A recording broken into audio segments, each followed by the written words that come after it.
Well, it's week number 3 of the high school football season, and again, we're with Coach Tigard here at Cleveland High School in the studios of CHS Live, and we appreciate Dale Halfacre and everybody at CHS Live. They do a great job every week on this program for us, and it's very much appreciated.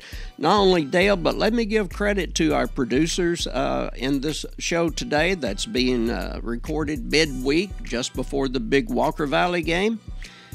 Emma Morlock, Marilyn Herrera, and Will Kelly. And we appreciate those 3 people very much for producing this program, making sure that it sounds the way it should, and also to Dale and the rest of his CHS Live people. I'm Terry Evans, Coach Tigard with us for week number 3. It's been a pretty ride so far, Coach. 2-0, ranked number 7 in the state in Class 6A. And things are rolling. Yeah, I think it's the second time in school history we've been ranked in 6A. I think we got up to 8 last year on the 5-1 start, and then so now I think it's the highest ranking we've ever had. So that part's neat, but it doesn't mean anything. I mean, we were 5-1 in top 10 last year, and then didn't finish that strongly in region play. So it's good to be recognized, but at the same time, we got a long way to go. Gives people like me something to talk about, and so congratulations on that. The first 2 games. The first one, a win over Clinton. Last week at McMinn County, honestly, going into the game, I was wondering about flags flying. You guys cleaned it up greatly. A respectable number, I think, of penalties, and just a better overall game in Game 2 than Game 1. And so I'm very proud of that, and I'm sure you're proud of that. Yeah, we only had 2 penalties on offense. That was nice and refreshing. We didn't get a lot of holdings, bring back touchdowns. Defensively, I think we had 6, but 3 of them or 4 of them came on the last drive of the game, so when the game was kind of out of reach. So we cleaned up a lot of things, but we knew we were going to have to be resilient. Going to McMinn County is a tough place to play. And then, of course, on the way there, we step in the school bus, and for some reason we get the bus that doesn't have air conditioning. We had the oldest bus in the lot, apparently. I don't know. So we got to work on that. And the heat wasn't so bad, but then as we're driving up there, it starts pouring down rain. Boom. Yeah. And it rained and rained, and it just hovered over Athens, Tennessee. It didn't. We don't know where it came from. It just came out of nowhere and just rained all over the place. So that changed the game plan a little bit. The field conditions held up better than we thought they would.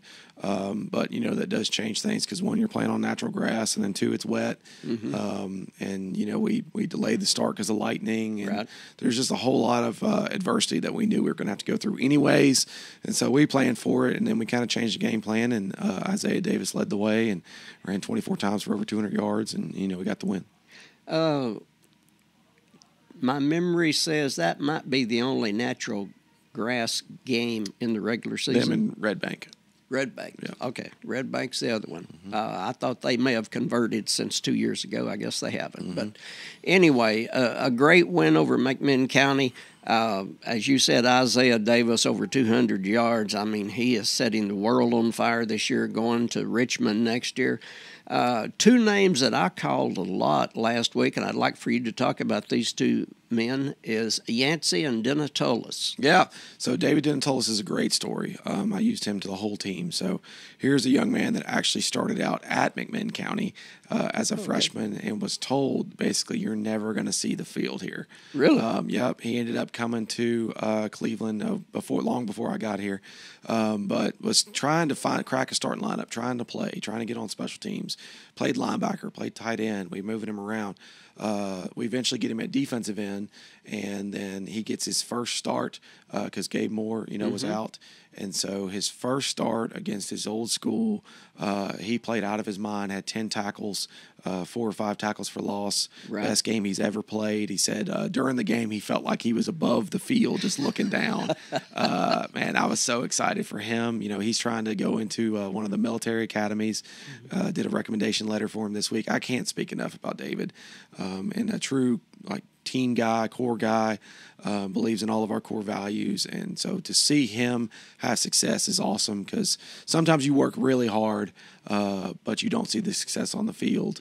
But hard work does pay off, just nobody tells you when it's going to happen. And it just happened to be week 2 of his senior year to finally crack the lineup and play well. And we hope he has good games here moving forward. And then the other kid was David Yancey. So a new player came to us from Macaulay this year and got his first start. He changed positions, so we moved him from safety. He played corner at Macaulay, safety when he started here.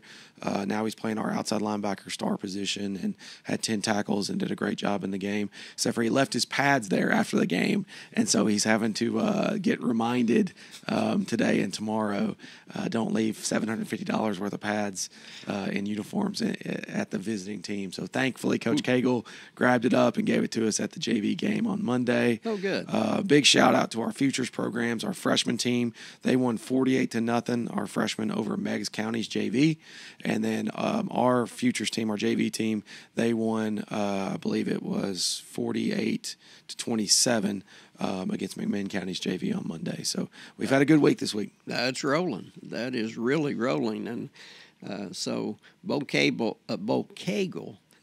did a good thing there, getting the pads back to you. Yeah, so that was nice. It was nice. And you're watching and listening to McDonald's Coaches Bench, and I apologize to Mark Smith and his crew. We didn't get that on earlier in this program, but Mark Smith and his family have sponsored McDonald's Coaches Bench forever and ever at Cleveland High. And it was great having Mark with us last week. Thoroughly enjoyed him being on this program. He's welcome back anytime. But thanks to Mark Smith and everybody at McDonald's for bringing you Coach's Bench here on Mix 104.1. Coach, any other thoughts about last week before we take our first break and move on to tonight's humongous game? Yeah, defensively, I thought we played great. So they only gave up one score. We gave up a safety. We had a couple turnovers, and we were close to making some mistakes. But honestly, both games, the Clinton game and the McMinn County game, I don't know if last year's team would have overcome all that adversity. There was a point in the McMinn game where it's a 10-point game, and it's they're starting to get momentum. But we won the middle 8, the last 4 minutes of the first half, and then we stopped them on the first drive in the second half. And even with all the weather and the conditions and all the distractions during the week and all the crazy stuff that went on, for us to just power through and focus and play well was really good. And it's a big deal anytime you went up there. So just very proud of the kids, proud of the coaches. All the Coach Quick, our offensive coordinator, Coach Maines, our defensive coordinator, Coach Jones with special teams. They're just doing a great job this year, and it's really taken a lot off me to be able to give more away to my assistant coaches. And there are a bunch of them are going to be head coaches here soon, and so we just want to hold on to them as long as we can. Absolutely. Last question about McMinn County's game. How did you keep them still pumped up but not overhyped or whatever during the delays and everything that was going on? It was fine. As long as it just delayed the kickoff, so that wasn't so bad. It's worse when you're out there playing and then you have to go through a lightning delay. We just, relaxed and, took our time. We were already kind of running late because by the time we parked, and it's storming so hard, we didn't want to walk. You got to walk a long distance to the locker room.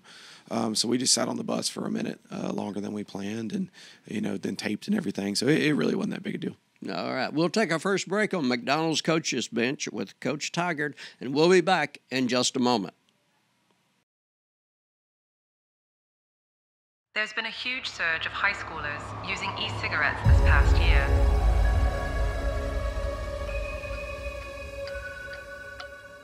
New research is shedding light on the dangers of vaping in teens.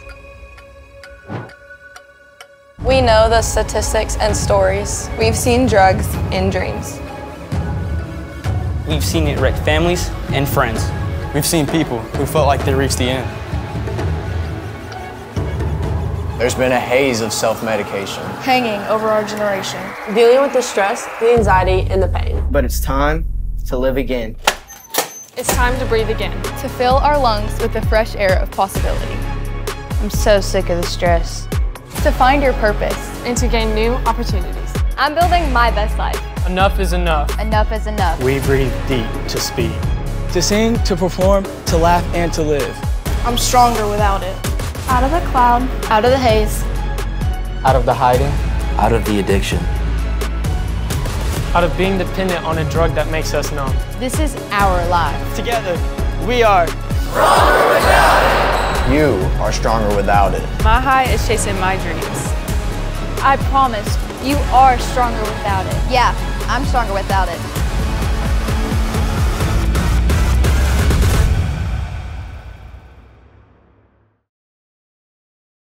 For segment 2 of McDonald's Coach's Bench, brought to you each week by the area McDonald's restaurants in the Cleveland area. Once again, thanks to Coach Tigard. If you want to try to keep up with somebody who's going 24/7, here's the man. He never gets a break. People are always 24 hours a day practically trying to contact him and talk with him and this and that. A lot of decisions to be made. So this coach is one busy fella, and we appreciate him being with us midweek on McDonald's Coach's Bench. Huge game tonight. Number 4 in the state, Walker Valley in Class 5A. Number 7, Cleveland hosting. To me, it's time for revenge. Last year, Cleveland goes up to Walker Valley. It didn't turn out the way we wanted. This week, 2 talented teams facing each other. Your thoughts going into it? Well, first of all, we've been waiting 363 days today when this thing's filmed. So we've been waiting a while. We're excited to get to play Walker Valley at our place. We felt like it didn't go our way last year. And, we had to overcome 20 penalties in the game, 200 yards in penalties. And so this year, we've got a lot of that cleaned up. And, we just expect to go out and play well. Walker Valley, first 2 games, really not close. They overmatched the competition on the field. Then they lose Zeke Garrison last week.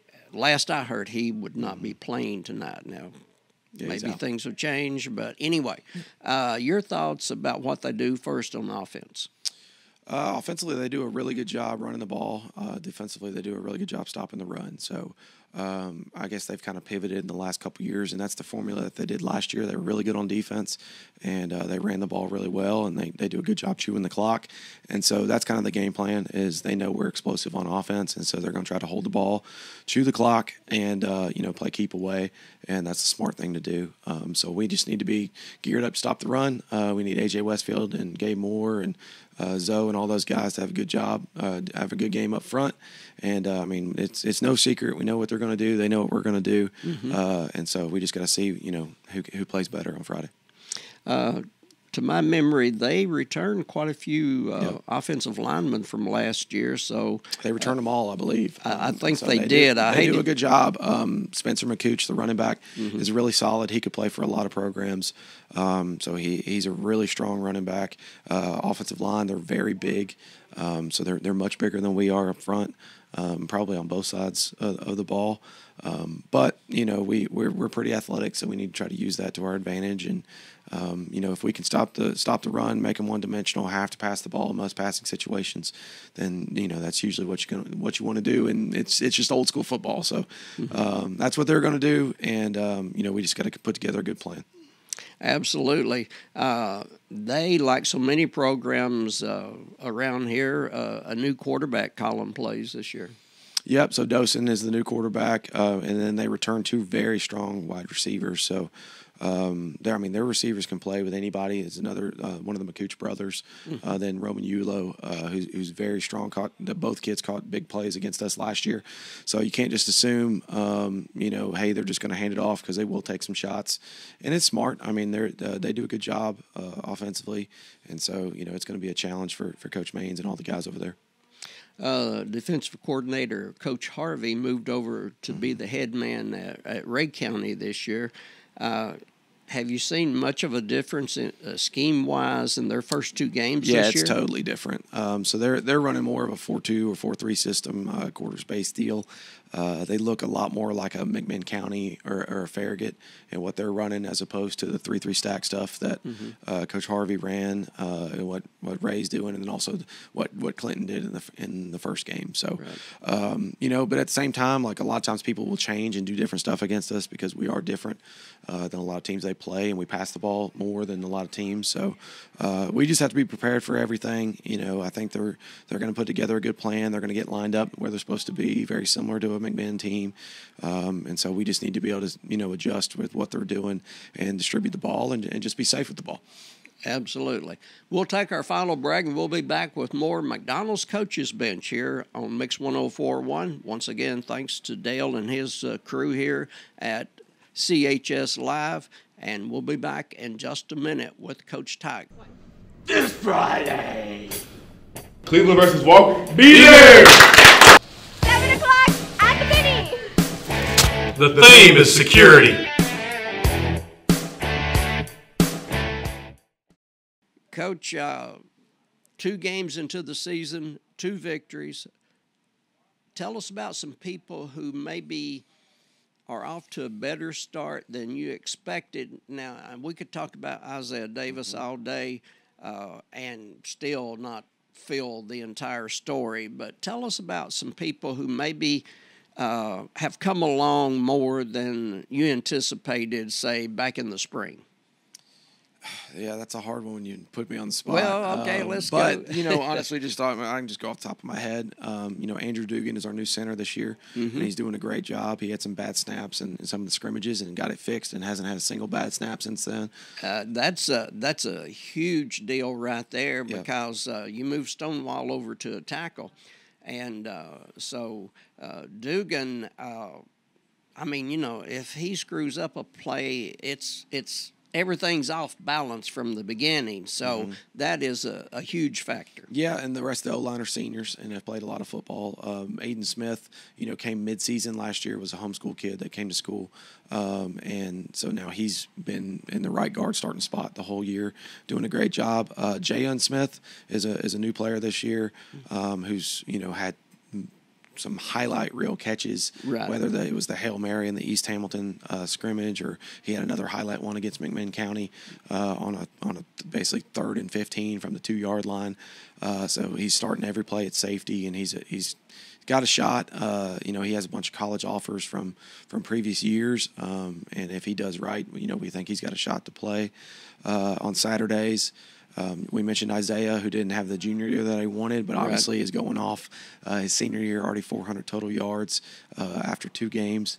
The quarterbacks, I think, have been doing a good job. Chase and then even Kaysen is doing solid. Trent Collins is kind of like the rock out there at wide receiver.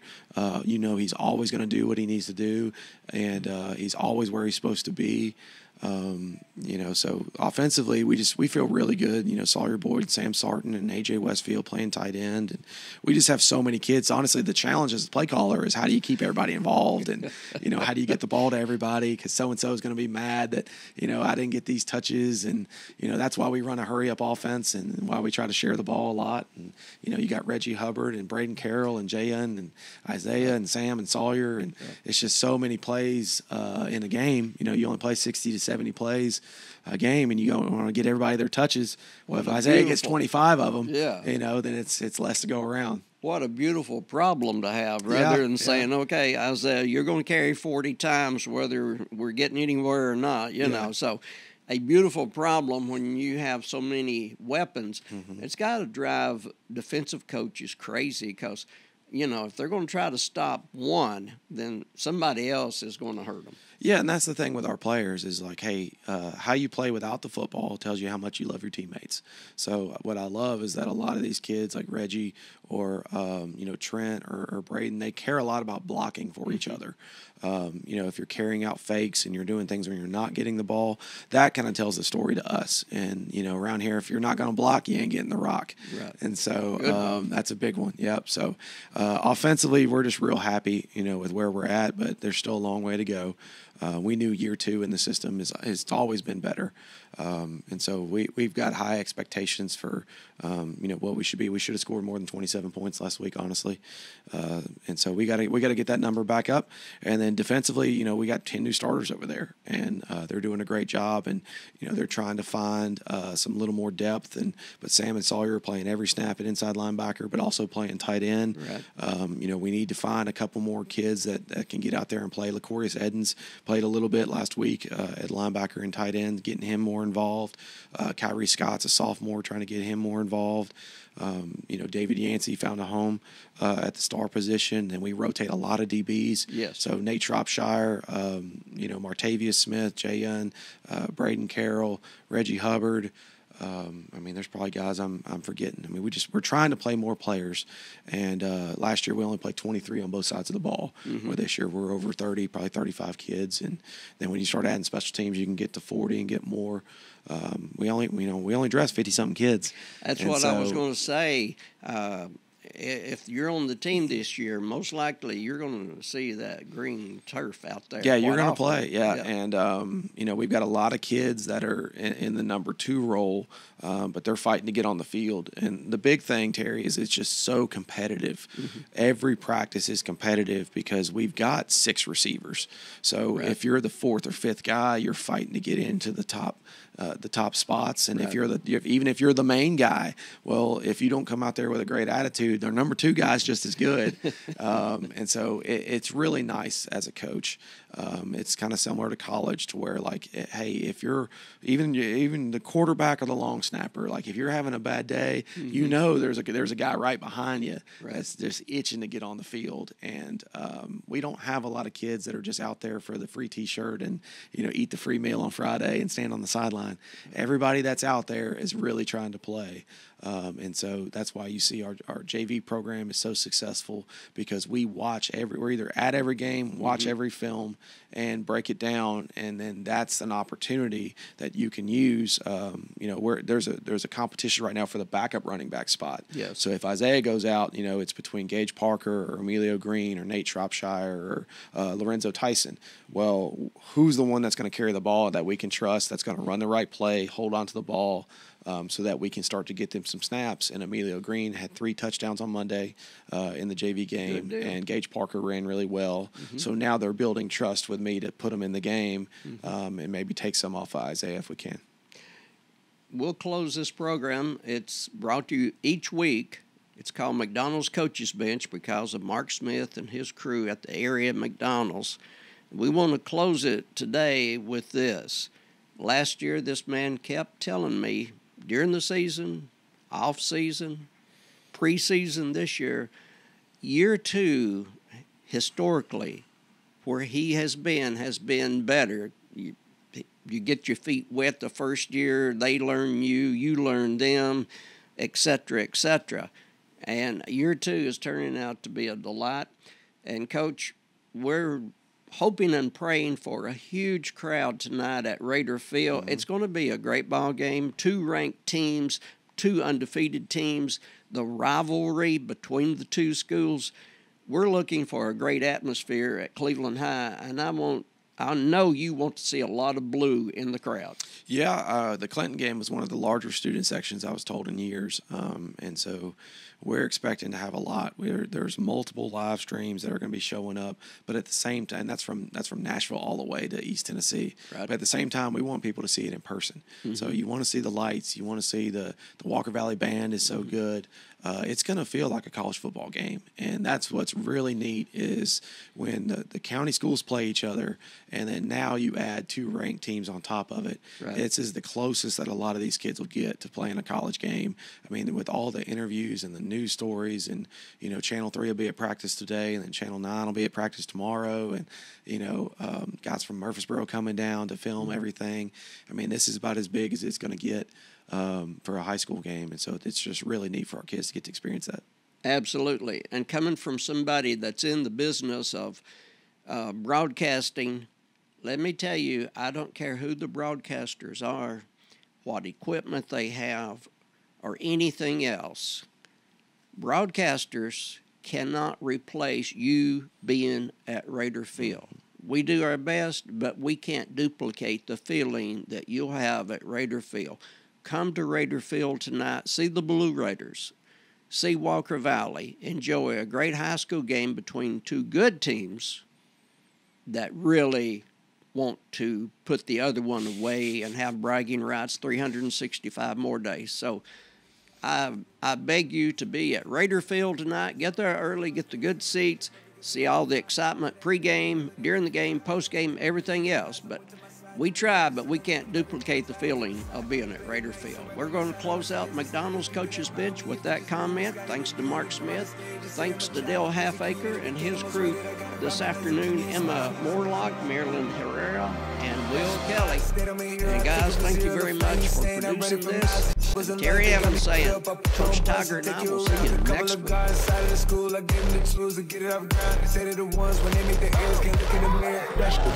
on the stage, I give them the rage, I'm turning it down, containing keep flowing, doing the streets, we do it for keys, we do it for rights, I'm 52 weeks, this shit ain't for pleasure, I'm coming to tweak, this shit is forever, and anything up in 8 years, we write it and rap it and write it and rap it and write.